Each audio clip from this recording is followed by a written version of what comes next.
Really good job of introducing our next speaker tonight, which is Brian Tashima. He'll be introducing some of his writing to us in just a few moments. Let me just tell you a little bit about him. Brian was born and raised in Hawaii and has been a resident of Vancouver, Washington since 2000. In addition to being an author, he is a singer, songwriter, and guitarist who has won a Hoku Award, is that right? Hawaii's version of the Grammys, and has had his music featured in short films, international compilations, and numerous other forms of media. He is currently a member of Society of Children's Book Writers and Illustrators, Willamette Writers, Northwest Independent Writers Association, and 3 Vancouver, Portland-based rock bands. Ladies and gentlemen, Brian Tashima.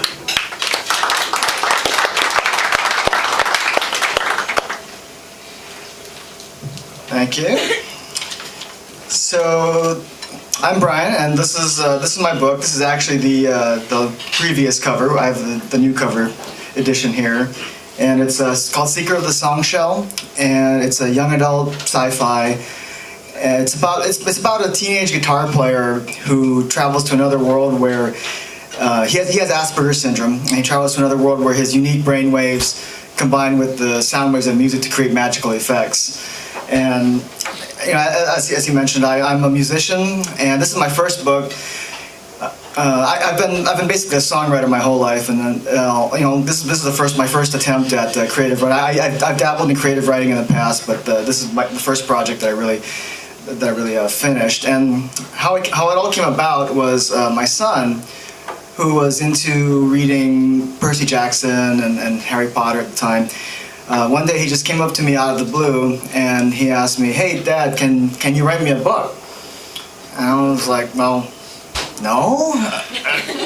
I mean, it was just a totally out of the blue request. But the more I thought about it, I was like, well, that was something that I've always wanted to do. It was kind of like a bucket list goal of mine, and so I thought, well, this is a good opportunity now. It's a good challenge for me to, now that he's asking me for it, it's something that I can do for myself to satisfy my own personal goal, and something cool I can do for him as well.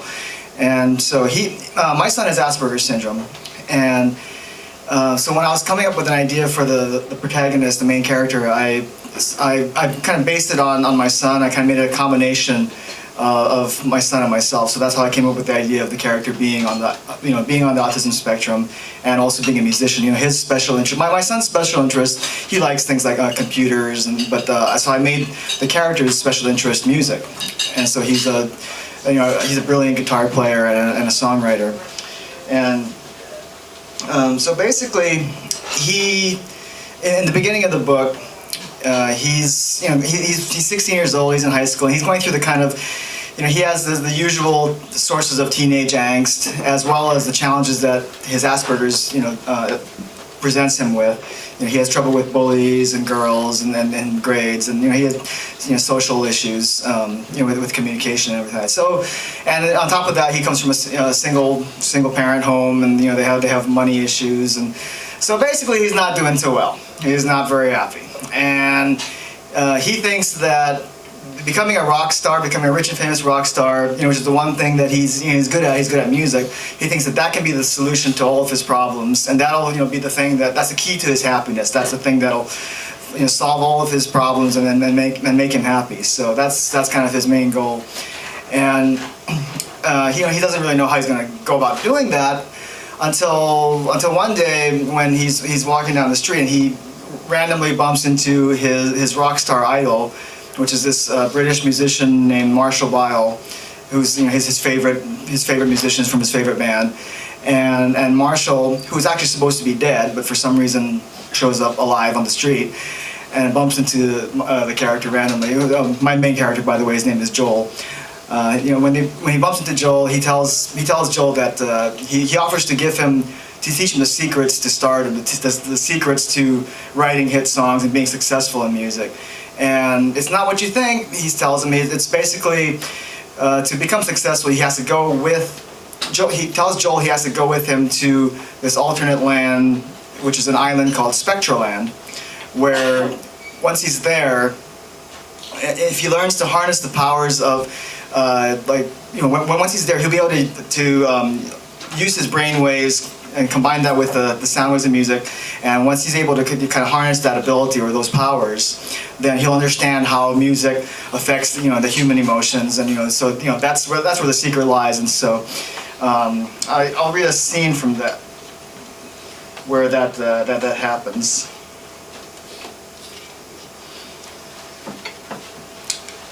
Joel was so wound up that another occurrence of the strange warbling sound barely fazed him. He wandered around aimlessly for a while, losing track of time while thinking about all the things that he would buy for himself and his family.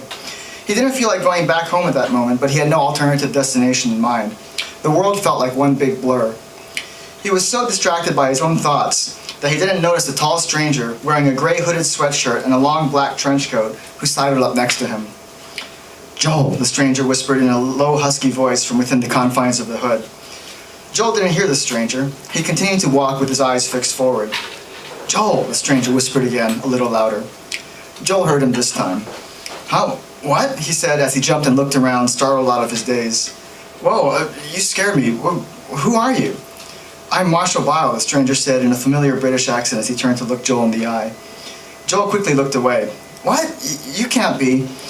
For a second, Joel debated whether to turn and run or stand and yell at whoever this was for laying a lame joke on him. But then he turned his head back around and got a good look at the stranger's face. Although it appeared a bit older in person, Joel instantly recognized that the face's features and details, the light green eyes, hooked nose, long sideburns, uneven jawline, the scar on the cheek from an onstage accident, were exactly the same as the ones that he had been seeing on posters, album covers, and website photos all of these years. Joel's jaw dropped. "Oh my God, shh," Marshall hissed, his eyes darting around. "Don't blow my cover, mate. I'm supposed to be dead. Just keep walking." "Your what? Cover? What are you doing here? How do you know who I am?" "Joe, listen to me. We don't have much time. I can make your dreams come true. Your dreams of becoming a rock star. You just have to come with me." "Go with you? Where? And how do you know what I want to become?" "Just before a little while. You want to be a rock star, right?" Joel's mind was reeling. Marshall Bile, his all-time favorite musician, was here, talking to him, offering to make him a star. Was this really happening? "Well, yeah, of course, but..." Marshall stopped walking and grabbed Joel by the shoulders. "Joel, trust me," he said. "I know this all sounds very strange right now, but I assure you, you won't regret it." "Regret what? Where are we going?" Marshall's expression tightened. "We only have a few more minutes if you really want to do this. Are you in or not?" Well, Marshall sighed and raised his hands. "All right, if you didn't want to be a rock star, then fine with me." He turned around and started to walk away. Joel stared at the back of his idol, a man who had somehow risen from the dead to appear next to him. He pushed aside the jumble of confused emotions filling his mind. As crazy as all this seemed, he couldn't pass up what sounded like the opportunity he had been so fervently wishing for. Sometimes you just gotta say, "Okay, well, what the heck, let's go." Marshall looked over his shoulder at Joel, a wide smile on his face. "Excellent. So, what do I have to..." Joel started to ask before Marshall gruffly ushered him into a side alleyway between two old buildings. Joel panicked for a brief moment, thinking that he was about to get mugged. "Hey, what are you doing?" Shh, don't worry, we just can't be seen," Marshall said as he reached into his trench coat. Joel, half expecting Marshall to produce a knife or a gun, was quite perplexed by what he saw instead. A small-scale, odd-looking musical instrument that resembled a mandolin, with strings that glowed like the filaments of an incandescent light bulb, and a teardrop-shaped body made of material that looked like it came from the inside of an oyster shell. "Wow, what is that?" he asked. "I'll explain everything later," Marshall replied. For now, just stay right there and try to relax." "I'm getting pulled into a dark alley by my dead musical idol who says he'll turn me into a rock star while whipping out some crazy alien guitar, and he tells me to relax." Marshall closed his eyes and seemed to enter into a state of intense concentration. He strummed a strange instrument, but Joel couldn't hear any sound coming from it. He was about to ask another question when a feeling of dizziness suddenly overcame him, not unlike when he first got seasick as a child. His vision became blurry, and the dizziness quickly gave way to a more intense sensation that felt like he was being turned inside out. He wanted to scream, or perhaps throw up, but he found that he had lost all control of his own body. The CD that he had been carrying fell to the ground and rolled away, but that was the least of his concerns now. Tiny colored streams of light danced before his eyes before everything suddenly went dark. So that's that scene, and then from there they go to Spectral Land, and once they're there, Marshall kind of trains him and another Earthling that he brings over, a girl named Felicity, who's also on the autism spectrum, and he kind of trains them to to be able to harness the powers of musical magic. And just as they're completing their training and they're about to go back home to start their musical careers, they end up getting trapped on the island by an evil warlord who returns from the dead. See, supposedly what happens was, and they don't know this until later, but Marshall was actually, he was brought to Spectral Land earlier by the people there to kind of save them from this evil warlord.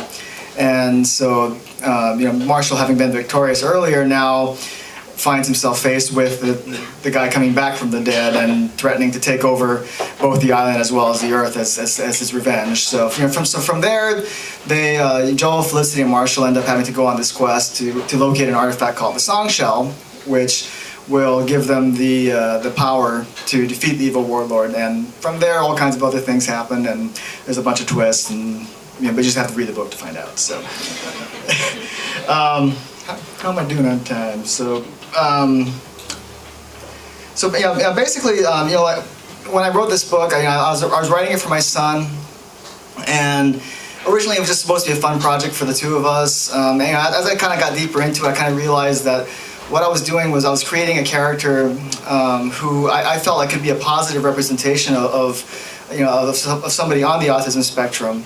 And I've read a bunch of books where that have characters with autism or Asperger's, and they're all very good books, but I always felt like their being on the spectrum was something. It was an obstacle that they had to overcome. It was kind of like something that they had to kind of work around to accomplish their goals. And what I wanted to do with this book was have a little bit more of a positive portrayal, where the characters being on the spectrum, having Asperger's syndrome, was actually his source of magic. It was his superpower, because frankly, a lot of the things that my son can do seem like superpowers or magic to me. It's pretty incredible that he built his own computer in a couple of days, and I had no idea. He just said, he gave me a list of parts, and I was like, okay, well, I don't know what any of this means, but I'll just buy it and you do what you want. And a couple of days later, there it was, and he's like, oh, check this out. Booted it up, and there it was, and.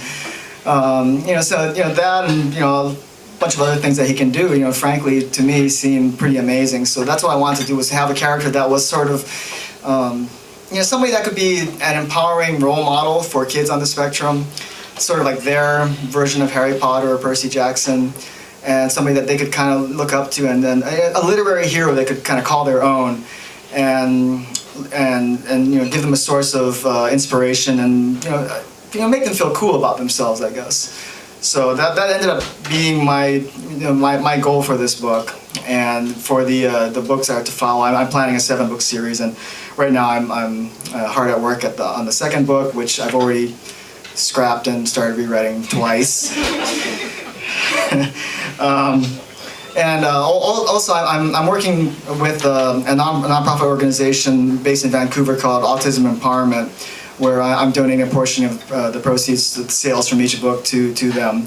I've been working with them for a couple of years now, since they began. I actually knew them because our kids went to school together, and their kids are also have Asperger's as well. And that's what I've been doing. And thanks for having us here tonight. And stick around for the rest of the authors.